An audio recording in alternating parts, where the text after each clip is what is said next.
Have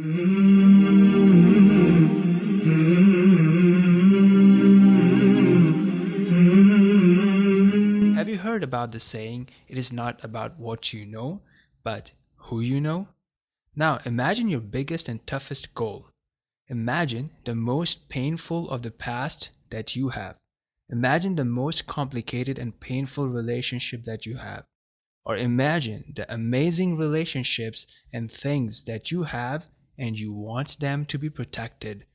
Do you not wish at times if someone can just help you take care of all these things? Give you the right ideas, show you the right path, make the right connections for you. If you look at successful people, you would see the importance of them being at the right place, at the right time, with the right people. Who makes that happen? Likewise, you would notice similar patterns behind those who have come out of really terrible and painful situations.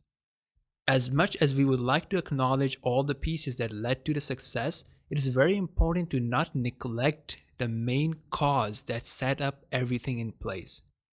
We are talking about the one who is the arranger of all affairs, the one who brings about the causes. This is where we have an opportunity to demonstrate and grow our trust in the Lord of the heavens and the earth. From the favors of Allah is how He arranges our affairs and provides us with amazing opportunities. You're listening to this podcast, you're able to do so, having access to the internet, having the time and choice to listen to this podcast, and so on and so forth. Who gave you all these basic elements to be able to do what you're doing at the moment? So would you like us to tell you the simplest action that you can take that will give you the biggest boost? It is the act of asking Allah, which is known as a dua, calling out to Allah, asking Allah. So how does this work? Now, we're not denying the importance of actions, and all these things would come in the upcoming episodes as well. The point is that when you make dua, as a result of that dua, you get an acceleration, you get the right motivation, you get inspiration, you get ideas, you get the energy, you get the hope, and you become fearless because you have trust in Allah. You know that if I will put in my effort, Allah will facilitate me to achieve the results that I want. And if I don't get the results that I want, by your knowledge in Allah, what you will do is you will take the lessons and you will move on, and you will know that something better and bigger is to come your way. Now, Ibn al-Qayyim, rahimahullah, he explains the way that dua works in his book, The Disease and the Cure. And one of the examples that is quoted there is that when it comes to the trials and tests and difficult situations, here's an example of how dua interacts with it. So one thing could be that your dua, your asking of Allah, is so powerful that it repels the test, it repels the hardship, it repels the trial. Another scenario could be that your dua, your asking of Allah, is weak or is weaker than the trial, than the intensity of the trial, than the decree of Allah to have you tested with the trial. And that situation, it comes to you. But it can also happen that the intensity or the difficulty of the trial is reduced because of this coming of your dua that comes against the trial. So the point being that dua is an action that is definitely beneficial to you. It will either push away the obstacles completely or weaken the obstacle. Now, before we continue, let me ask you something. What do you think about someone who goes into the gym and really works out really hard, and then comes out and then eats fried chicken, pasta, fries, Coke, and cheesecake? What do you think about that person? What did he just do?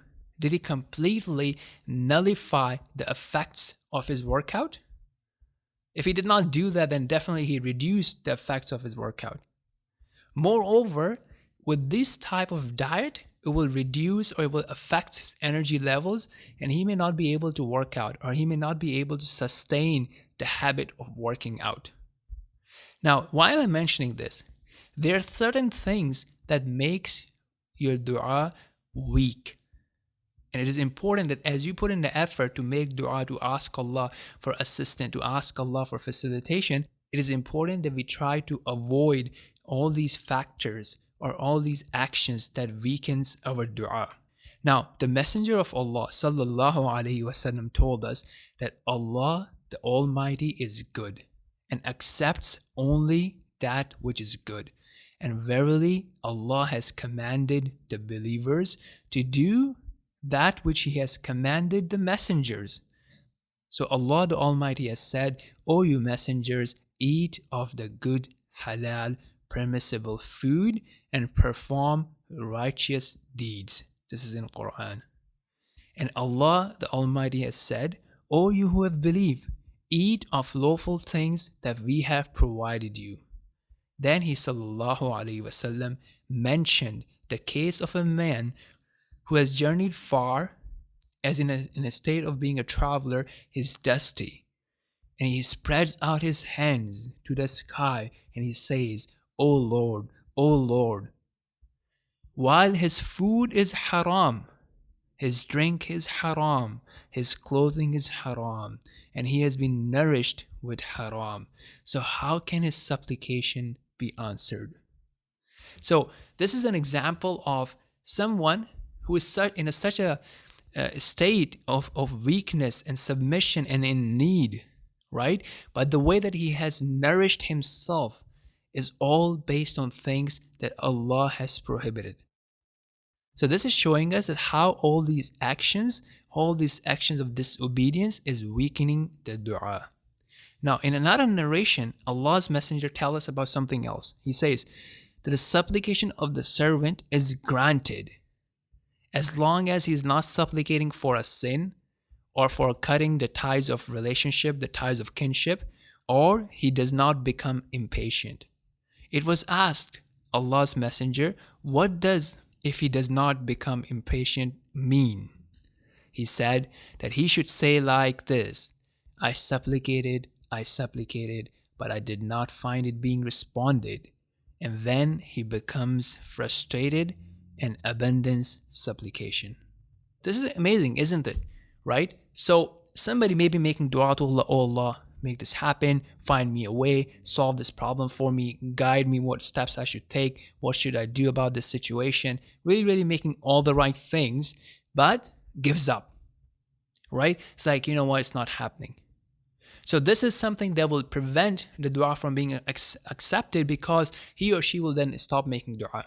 So that is something very common and it causes a lot of distress. Now think about a couple of things here.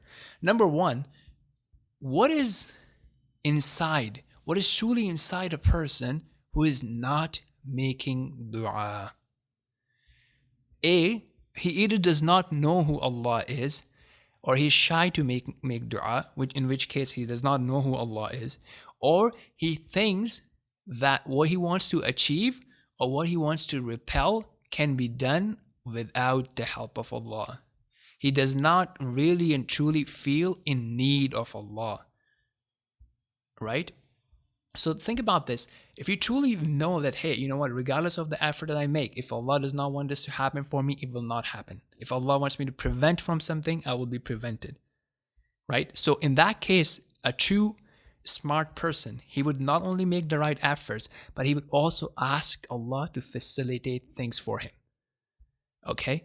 And at the same time, he would understand that if something did not happen, or if something did not happen today or tomorrow, Allah has a greater wisdom. Allah has much more knowledge than what he or she has.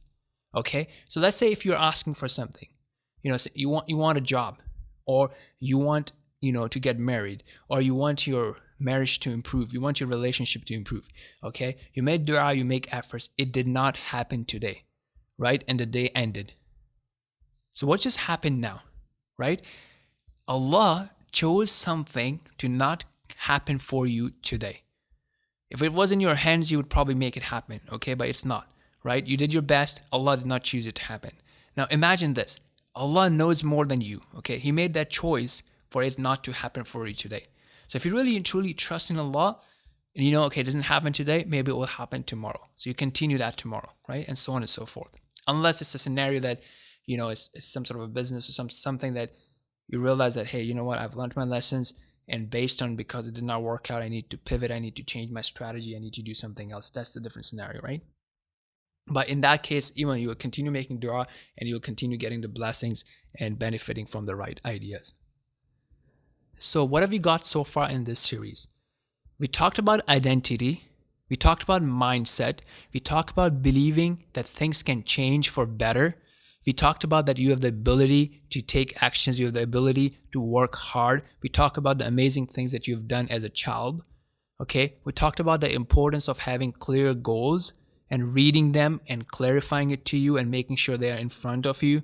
We talked about having a plan of actions, and we talked about measuring and doing your audit or holding yourself accountable on how you are using your time and your energy.